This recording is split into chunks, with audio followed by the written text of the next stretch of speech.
အခုမှ page တစ်ခုကိုကျွန်တော်စဖွင့်လိုက်တယ်0 follower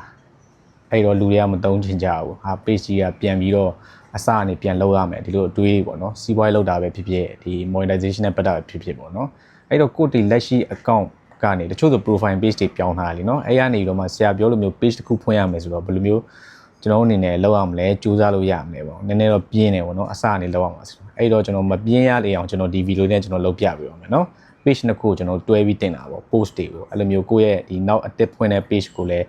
ဒီကိုအရင်ဒီ page အဟောင်းမှာ follow ထားတဲ့လူတွေမြင်အောင်လို့ပေါ့နော်သူကမြင်လားဆိုရာခိုင်နှုန်းအပြည့်အဝမြင်တာမဟုတ်ဘူးဆိုပေမဲ့ဒီ page တစ်ခုတည်းအတစ်တင်တာလဲစားလို့ရှိရင်တော့အများကြီး engagement တော့ကောင်းတယ်ပေါ့နော်အဲ့တော့ကျွန်တော်တစ်ခါလေးလုပ်ပြပေးတော့မယ် okay လိုက်ကြည့်အောင်နော်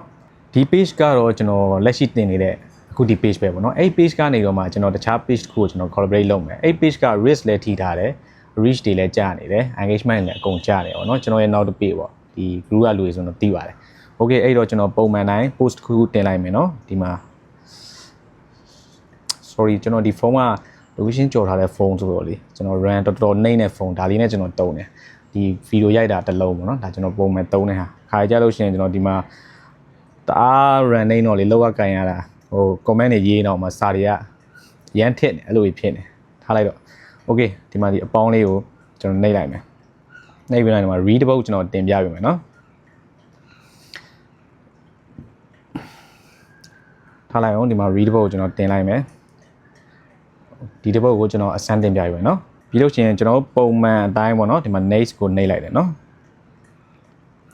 next ကိုနှိပ်မယ်ဒီမှာ title တစ်ခုပါဗျာထားလိုက်ပါတခုကျွန်တော်ရေးလိုက်မယ်နော်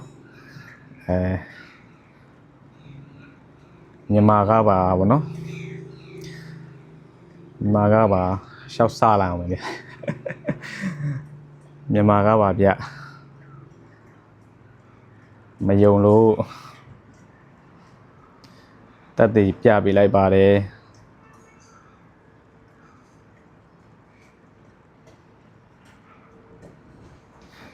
ရှာလေးပါထုတ်လိုက်မယ်ကျွန်တော်အမြဲတမ်းနောက်နေကြပါเนาะโอเคပြီးပြီဆိုလို့ရှိရင်ဒီမှာအောက်နားကိုသွားအောက်နားကိုသွားလို့ရှိရင်ဒီအောက်နားမှာတချို့လူတွေကတော့တွေ့တယ်အဲ့ဒီ option လေးကိုတစ်ခါတည်းတွေ့တယ်တချို့ကျတော့မတွေ့ဘူးဒီမှာ SEMO setting ဆိုတာတွေ့လားဒီညမှာဒီမှာsorryဒီမှာတော့ SEMO setting ဖုန်းဟာဟို Android ကဒီ Android ကကျွန်တော်အတွက်ကတော့ဟိုအစင်မပြေတပြေနဲ့ကျွန်တော်သုံးနေရတာပဲ SEMO setting ကိုတွေ့ရနော်အောက်ကိုသွားလိုက်ဒီမှာဒီလူပုံစံလေးနဲ့နော် sorry ဒီမှာလူပုံစံလေးနဲ့တွေ့လား invite collaborator အဲ့ကောင်လေးကိုကျွန်တော်တို့ကနှိပ်ရမယ်နှိပ်လိုက်ပြီးလို့ရှိရင်ကျွန်တော်တို့ကဒါဆိုလို့ရှိရင်ကို mention ခြင်းတဲ့ page ပေါ့နော်ကိုတွဲတင်ခြင်းတဲ့ page ကိုကျွန်တော်တို့ကဒီမှာလာပြီးတော့ရိုက်ရှာရမယ်နော်အဲ့တော့ကျွန်တော်ရဲ့ page ပေါ့အဲ့ဒီ engagement တွေ reach တွေကြာနေတဲ့ page ပေါ့မိတ်ဆွေတို့အနေနဲ့ဆိုဘယ်လိုဖြစ်မလဲဆိုလို့ရှိရင် page အသစ်ဖြစ်မှာပေါ့နော် page အသစ်ဖြစ်မှာကိုခုမှဖွင့်လိုက်တဲ့ page အသစ်အဲ့ကောင်ကိုဒီမှာသူ့ရဲ့ user name ကိုလာရိုက်ပေးနော်ကျွန်တော်အဲ့ page ကိုကျွန်တော်ရိုက်လိုက်မယ် COCHAI အောက်ကိုဆွဲချလိုက်ဒီမှာတွေ့လိုက်တော့ထွက်လာပြီဒါလေးကိုနှိပ်လိုက်ပြီးလို့ရှိရင်အောက်က dance ဆိုတဲ့နေရာလေးကိုတစ်ချက်နှိပ်လိုက်မယ်ဒီမှာဆို invite collaborator ပေါ့နော်ဒီမှာသူတယောက်ပဲ collab လုပ်လို့ရတယ်နော်ပြီးလို့ရှိရင်တယောက်က dance ကိုနှိပ်လိုက်မယ်နော်ပြီးပြီဆိုလို့ရှိရင်ကျွန်တော်တို့ကဘာလုပ်မလဲပုံမှန်တိုင်း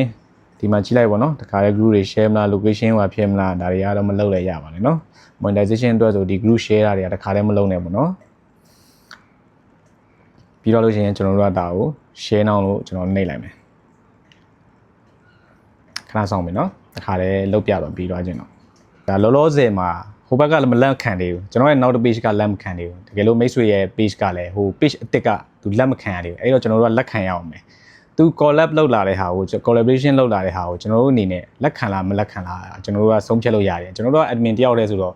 ကိုယ့်ကိုယ်သွားလက်ခံမှာပေါ့ဗျာနော်အဲ့တော့ဒီမှာဆိုလို့ရှိရင်သူ့အနေနဲ့ကဒီ page တစ်ခုတည်းရပဲတင်တဲ့ပုံပဲရှိသေးတယ်အဲ့တော့ကျွန်တော်တို့နောက် page တွေဝင်လိုက်မယ်နော်ဒါကကျွန်တော် admin တယောက်တည်းပဲပေါ့နော် admin တယောက်တည်းပဲ okay အဲ့ဆိုလို့ရှိရင် तू ကဒီ page မှာဘာဖြစ်လာလဲဆိုတော့